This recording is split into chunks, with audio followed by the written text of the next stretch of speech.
Hey, welcome back, everybody. And well, it's a little cool, a little wet outside, but it is October, although we were super spoiled with some really absolutely fabulous weather. Now, let's get the show on the road here. Let's talk a little bit about what the heck is going on, because you see, we're seeing mortgage rates actually, well, they went down, then the Feds dropped the rate, they went up just a little bit, then they came back down, and well, they're kind of bobbling right there, but still year over year low. What the heck is going on? What does that mean for our real estate market? And are we starting to see a slide? Hang on, let's find out.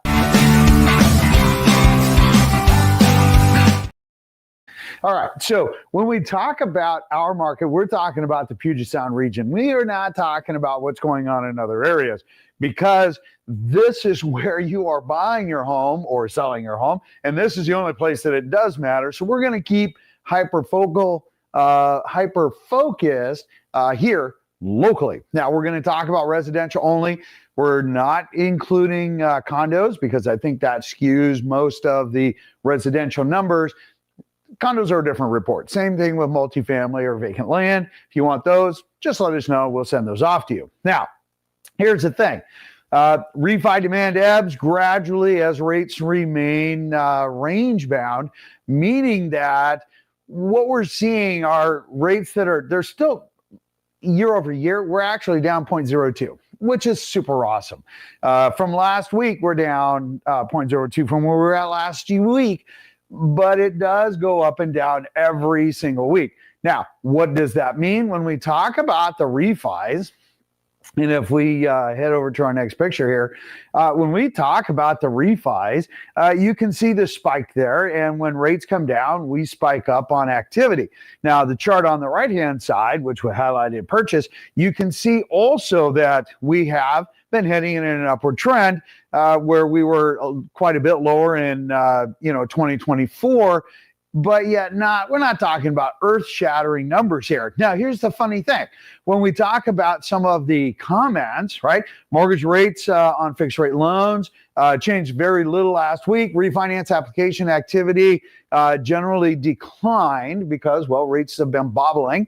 But purchase activity declined about 1% for the week, but year over year, we're up actually 14%. I'm ad-libbing there because I know that answer, and continues the growth on an annual basis. The stronger growth for FHA loans favored by first-time home buyers was a big number for a lot of folks. Why? Because there's less cost to get into it. Well, I shouldn't say that. There's a little more cost, but lower down payments, and they allow for greater debt to income ratios with some protections, because it's insured. They have mortgage insurance. Now, FHA is fine, but remember, unlike conventional, where if you have payment mortgage insurance, or what's called MI or PMI, you will be able to drop that off at the 75% loan to value in the future for conventional loans. FHA now, that's forever. The only way to get rid of it is to refinance it out. So just keep that in mind. Now, as we kind of roll along here and we take a look at, let's bring this back up. Hang on a second. There we go. When we take a look at what's going on in the news world, it says refi demand ebbs gradually as rates remain rebound or range bound. Mortgage rates move slightly higher, and that's very, very slight. You can tell that on the upper right-hand corner at 6.32. You can see where we were at on that green chart earlier this summer, and we have continued down that little dip and then back up again. That's where the Feds dropped rate. And then mortgage rates technically lower, but effectively flat. I 100% agree with that. We're just kind of just rolling on. Like our real estate market, we're just rolling along. And in fact, I had a really good conversation with somebody as we were debating and going through what we felt that the market was doing and where things were going. And oh my gosh, there's a lot of these internet chatter that's going on, and, mayhem and, Armageddon's happening with real estate. And I start laughing. I'm like, what are you talking about? I said, I got a question for you. Here's a question for you. Did anybody, and go back to my channel because you can see them, did anybody in 2019 say that, oh my gosh, it's real estate Armageddon, we're heading down, it's catastrophic? No, they didn't. Why? Well, because it's not.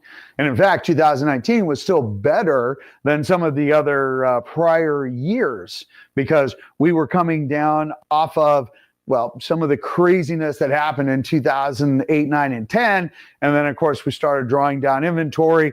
12, 13, 14, 15, inventory, the market started to settle out. 16, 17, we had a really great market. 18 wasn't so great. 19 carried, and then went across. And you said, George, prove that. Can you prove that? Can George prove that? Hang on. George can prove that. Hang on. Let's take a look at this.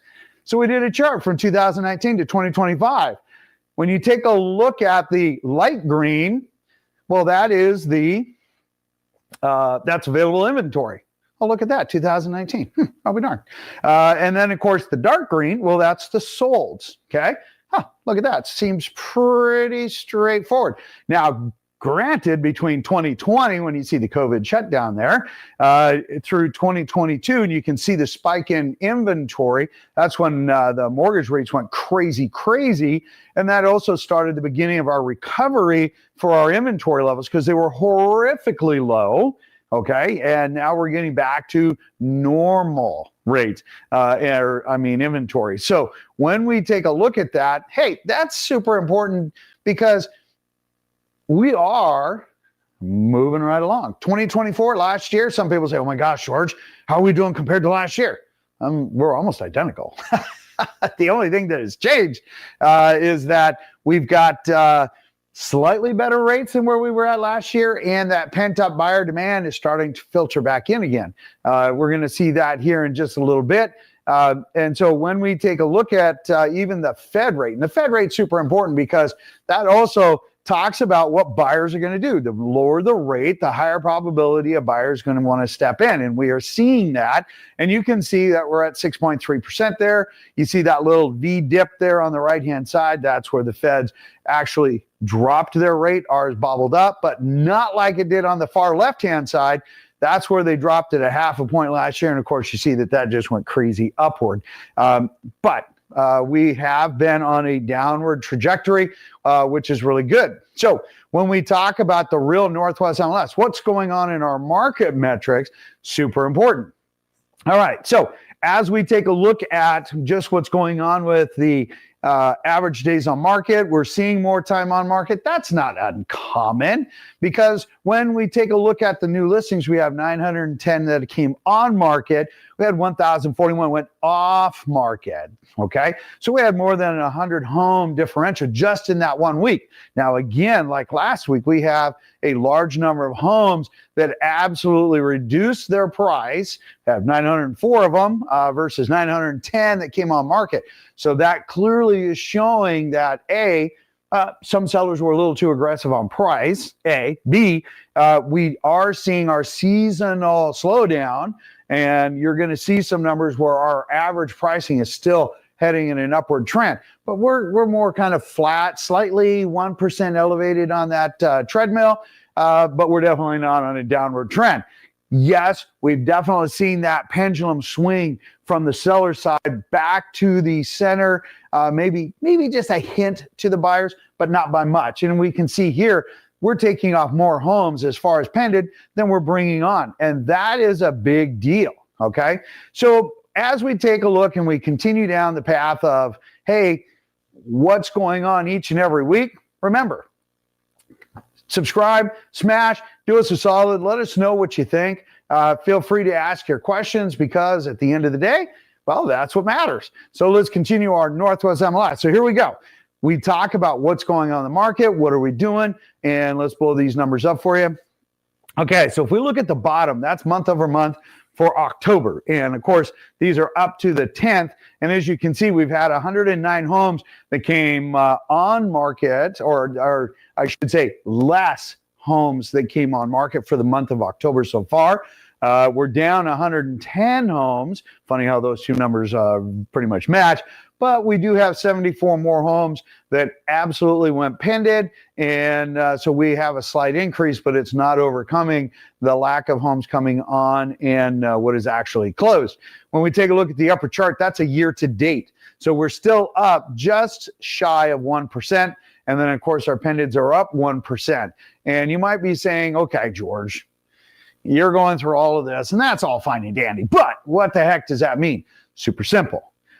We are still heading in a very positive direction. We are not heading down.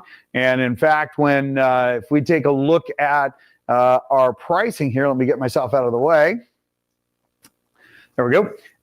Look at our average sold price. We're up 1.1% year over year. And just for the month of October, we're already up 4.4%. And again, those aren't crazy numbers. That's just telling us we are still heading in a positive direction. We're still one of the top 5 sweet spot markets across the United States. And that's something to keep in mind because even though there's a lot of media coverage on the economy and employment and whatnot, we are still seeing some really solid numbers still coming across. So if we head over and we take a look at, new construction, new construction's taking a little bit of a beating this last week. And you might be saying, George, how is that possible? Well, if we take a look at the bottom chart, the dark green one or light green one, we're actually up on actual homes coming on market. We've got 52 homes last closed month to date. And then, of course, we're up 8 pended, but again, not enough to take over. But when we take a look at the upper chart, you can see that the handwritten note there, it says, hey, we are short on pendeds 13.4% year over year. The however is last week we're at 12.7, so we're losing a little bit of ground there, and that's an unfortunate thing because the new construction, and if you're going to look at new construction, you should be looking now because between now and the end of the year, there are some absolutely amazing opportunities that are going to be available for you if you are interested in that. Make sure that you're working with a real estate broker that knows how to negotiate new construction. Don't get somebody who's thinking, that's going to go out and, we're going to get the price down and everything else. That's probably not going to happen. But there are other ways to maximize benefits in the background, and people who are familiar with dealing with builders, you will be rather happy about that. So when we take a look at that, some people say, George, why did this happen? Why are the builders starting to lose a little bit of ground from where they were even at last week? Simple. Rates continue to be down. There's more opportunities that are out there as far as resale homes in areas that people want to be in without having to drive. They're not paying that 10% premium. And more importantly, they get slightly, in my humble opinion, better homes in a lot of ways. And so they are diverting there because it's cost effective. They get better rates. They get a bigger, a better home on a better yard many times and in an area they want to actually be in. Not that new construction's not, but it's not always in the ideal place. So when we head over and we take a look at, let me drop myself out here again. When we take a look at what we're doing price-wise, hey, we're doing super good. No complaints, right? They're up as far as, the average sales price is up 18.2%. And the average sales price year over year is up 3.2%. Those are just really good numbers. And we can't really say, hey, that's bad because they're doing well. They're just not getting the volume. Now, bank-owned homes. Let's talk a little bit about bank-owned homes. Let's get real because I had somebody challenge me about my comment regarding bank-owned homes and that, hey, they're bad. And I'm like, no, they're not. No, that's not the case at all. In fact, we have hardly any bank-owned homes at all because here's my chart. So as of today, there was 104 total REOs that are in basically from Marysville all the way down to Yelm, Olympia, and whatnot. So I did that same area, did the same snapshot, but I did it for just the month of September of 2010. Just the month of September. Okay, that's it. All right. And actually of the same, not the entire month, but just a snapshot. I think it was a 2-week window. 642 homes alone. Okay, there were more in South Snohomish County than there were in the entire Puget Sound area of the map on the other side. So when we talk about our foreclosures, going crazy and all of the attempts of this legislation that they're trying to put in place, I get that you're trying to do good. I get that. The however is, we're less than 2%. And I don't understand why people are getting so crazy over something that really is a negligible issue. You'll never stop all foreclosure. It's just a reality. The however is we are super low. So to create something based on a false dialogue, in my humble opinion, is wrong. And to charge people for it is wrong. But I'll get off my soapbox. Let's just take a look at the real numbers here. All right. So as you can see, we had year over year, and that's the chart on the right. We had 54 more homes come on market. We had 55 more homes that got sold. One and the same.